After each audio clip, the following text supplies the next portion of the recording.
ये हुआ था, मैंने सोचा कि मैं पढ़ उस ज़माने में ज़ियारत वाले कमरे में पढ़ता था, शुरू शुरू में यहाँ शिफ्ट हुआ था। मैंने सोचा तो खोल के देखता हूँ इसको, वजीफे में ही सोचा। मुझे एकदम से इसके साथ काले जुब्बे में पहली दफ़ा मैंने किसी आदमी को खड़ा देखा और मैं खौफ इतना हो गया, मैंने खोलेंगे, हिम्मत ही नहीं पड़ी। अभी भी अभी तो खैर मजबूरी है क्योंकि शिफ्ट कर रहा हूँ, ठीक है ना।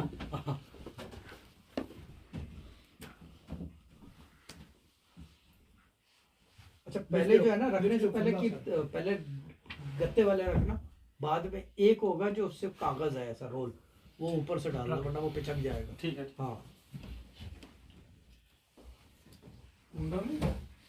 कुंडा एक तरफ का टूटा हुआ है, ये करीम अंकल के बारे में सब। बॉक्स भी वही है। हाँ, करीम अंकल करते थे ये सारे काम।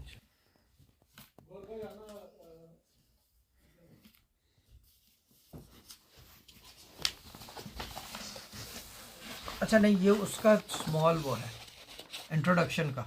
ओह अच्छा अच्छा अच्छा। हाँ, स्मॉल का वो है, क्या कहते हैं, प्रूफ प्रिंट या, नहीं होता। या, हाँ, प्रूफ प्रिंट। ये किताब फॉर्म में भी है। हाँ, ठीक ठीक ठीक ठीक।